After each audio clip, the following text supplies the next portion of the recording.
The Western premiers get together every year to iron out issues and try to find common ground. But this year, there's a growing separatist movement in Alberta hanging over the conference, which is raising the question, how do you plan together for the future if one party is talking about the potential for divorce? Leah, I'll start with you. Separation's impact on Western unity formed the first question at that media availability the premiers had. Based on what you heard from the premiers, is it clear to you that this group can work together under these circumstances?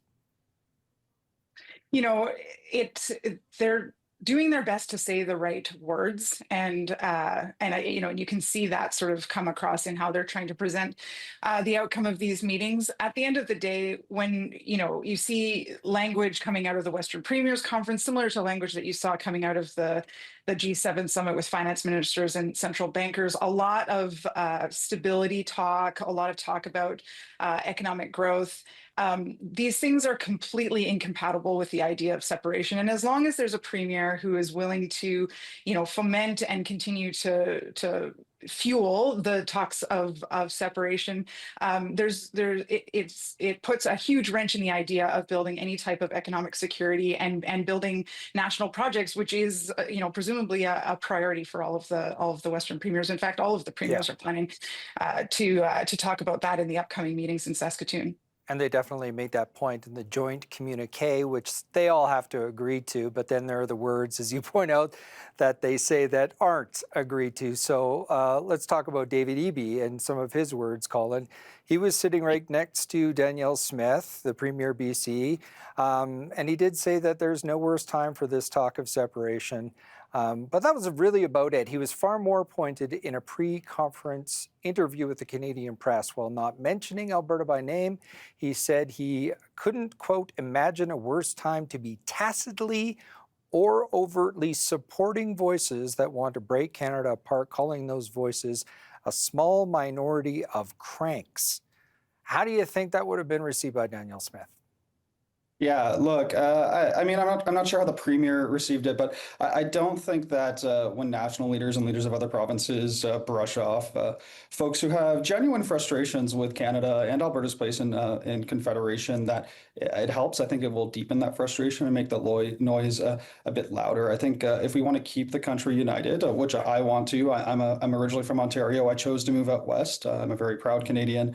The solution isn't to silence or sideline dissenting voices. It's to listen, it's to implement policies that enable all Canadians, including Albertans who are currently disenfranchised, to succeed. Look, I think for the majority of Albertans who are irritated with the country, it isn't about hating Ottawa or Canada. It's about feeling heard and respected. And comments like David Eby's don't do that. All they risk doing is fanning the fire. I think a lot of the talk in the final press conference and some of Premier Simpson's remarks were really good around the need for economic unity, a shared vision for natural resources in Western Canada. And I think that's what the Premier should have been focusing on rather than potentially fueling the fire here in Alberta. Okay, well, let's talk specifically about some of those issues. So we all know that Danielle Smith wants the tanker ban lifted on BC's North Coast, also wants a new oil pipeline to the North Coast. So David Eby made it clear he wants that ban to stay in place when he was asked, again, sitting next to Smith at that news conference. And he also pointed out that Trans Mountain isn't yet at full capacity. So he is kind of saying, what are we even talking about another oil pipeline for?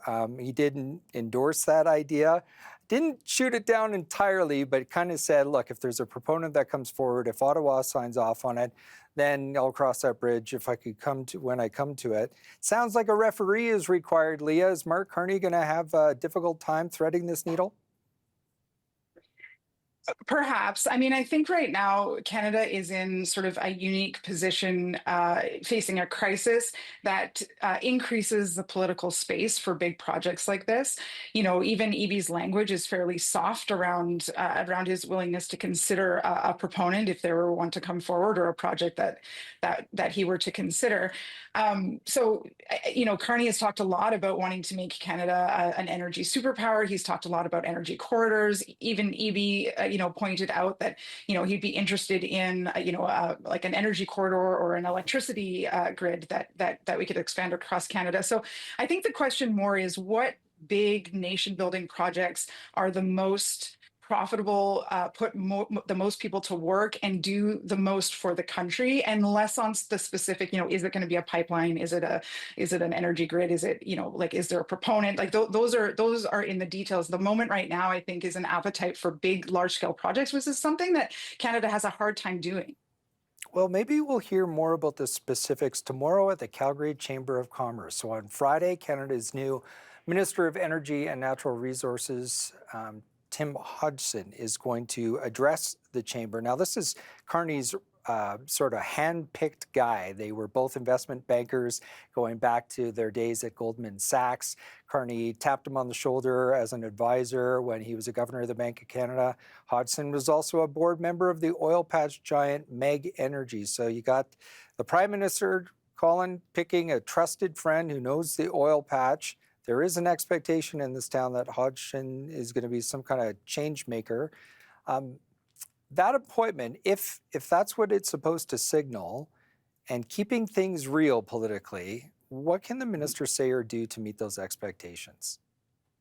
Yeah, I think he's really going to have to show a marked departure from the policies of the past 10 years to really demonstrate to not just like the Alberta government, to Danielle Smith, to Western premiers like Scott Moe, but to industry as well, that this is a government that's willing to review the mistakes that they've made, that's willing to kind of invest in nation building projects, as Mark Carney has said numerous times throughout the campaign and since, and really look at opportunities to unleash Alberta and Canada's natural resources. This appointment has been met with pretty much applause from industry. There was very little criticism of this individual minister. So I think as long as he does move forward and implementing what the Prime Minister has said he's going to do, I think it'll be a marked departure.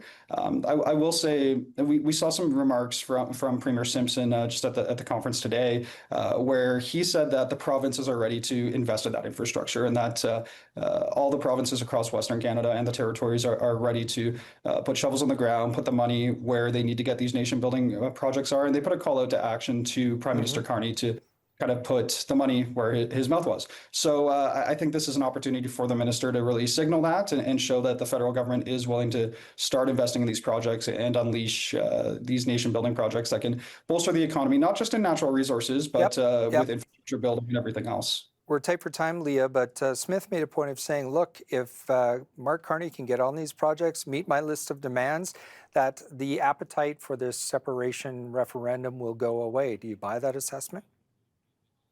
No, Danielle Smith needs to appease a small group of people who are threatening her leadership position in her party and as premier. The motivation for her is entirely to protect her job, not Alberta's economy and not its position in Canada. So I don't think that, I think those expectations were set purposefully to be unmeetable, and I don't think that she has any intention of scaling back. We shall see. Leah Ward, Colin Aitchison, appreciate your time. Thanks. Thanks.